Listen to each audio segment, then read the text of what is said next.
গাজীপুরে আজকে একটা মামলা হয়েছে এনসিপির উত্তরাঞ্চলের মুখ্য সংগঠক সাজিদ আলমের বিরুদ্ধে। এই মামলাটা দায়ের করেছেন বিএনপি পাশন থানা ইউনিটের সভাপতি তানভীর সিরাজ, নিজে বাদী হয়ে মামলাটা করেছেন। মামলাটার কারণ হলো যে গত 7 তারিখে চৌরাস্তায় সাংবাদিক তুহিন হত্যা এবং একই দিনে গাজীপুরে আনোয়ার হোসেন নামে আরেকজন সাংবাদিককে আহত করার বিষয়ে সাজিদ আলম একটা ফেসবুক পোস্টে বিএনপিকে জড়াইয়া বিএনপির চাঁদাবাজির কারণে সাংবাদিককে থেতলে দেওয়া হয়েছে এবং তার পরিপ্রেক্ষিতে এই সাংবাদিক হত্যা, এরকম একটা ফেসবুক নিউজ করেছেন। এই নিউজটা তানভীর সিরাজ তার মোবাইলে ফেসবুক স্ট্যাটাসে পেয়ে ক্ষুব্ধ হয়েছেন ব্যক্তি হিসেবে। যেহেতু বাসন থানা এলাকার এই হত্যাকাণ্ডটা সংঘটিত হয়েছে, আজকে আমাদের কেন্দ্রীয় নেতাদের দেশে বাসন থানার সভাপতি হিসাবে তিনি নিজে ব্যথিত হয়ে ক্ষুব্ধ হয়ে এবং দলের পক্ষে দলের ভাবমূর্তি নষ্ট করার কারণে উনি এই মামলাটা দায়ের করেছেন। এই মামলাটা আসলে মূল্যমান নির্ধারণ করা খুব কঠিন।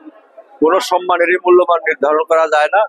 তেমনি যদি কোনো ব্যাপক ব্যক্তির জন্য কোনো বিশেষ কথা হতো তাহলে হয়তো মূল্যমান নির্ধারণ করতাম, কিন্তু এটা যেহেতু সমগ্র দেশ এবং জাতি কোটি কোটি বিএনপি কর্মী সমর্থক এবং নেতাদের প্রত্যেকের মনে আঘাত করেছে, বিশেষ করে দলকে ক্ষতিগ্রস্ত করেছে এবং দলের ভাবমূর্তি নষ্ট করেছে। এই জন্য এটার কোনো আর্থিক মূল্যায়ন আমরা করিনি।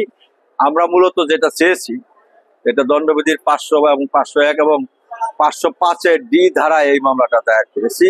এটার বিশেষ কারণ হলো যে সব মানহানি মামলাগুলো একরকম নয়, সেটা শুধু একজন ব্যক্তিকেই ক্ষতিগ্রস্ত করে। কিন্তু এই মানহানির মামলাটা এই কারণে করেছি যে ওনার ফেসবুক স্ট্যাটাসটি এমন একটা সময়ে যখন সামনে জাতীয় নির্বাচন, দেশে এখন আওয়ামী ফ্যাসিস্ট আবার মাথা ছাড়িয়ে দিয়ে ওঠার মতো একটা অবস্থা সৃষ্টি করতেছে, উকি ঝুঁকি মারছেন।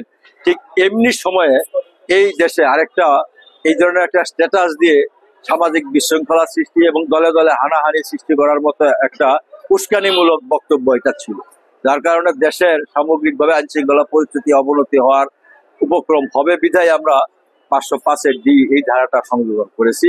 এটা ওই মানহানির সংজ্ঞাগুলো পরে, এই জন্য এই মামলাটা দায়ের করা হয়েছে। এবং মামলা দায়ের করার পর আমাদের মাননীয় এসিজিএম অর্থাৎ অতিরিক্ত চিফ মেট্রোপলিটন ম্যাজিস্ট্রেট বাহাদুর, উনি এটা সিআইডি গাজীপুরকে তদন্ত সাপেক্ষে প্রতিবেদন প্রদানের জন্য নির্দেশ দিয়েছেন।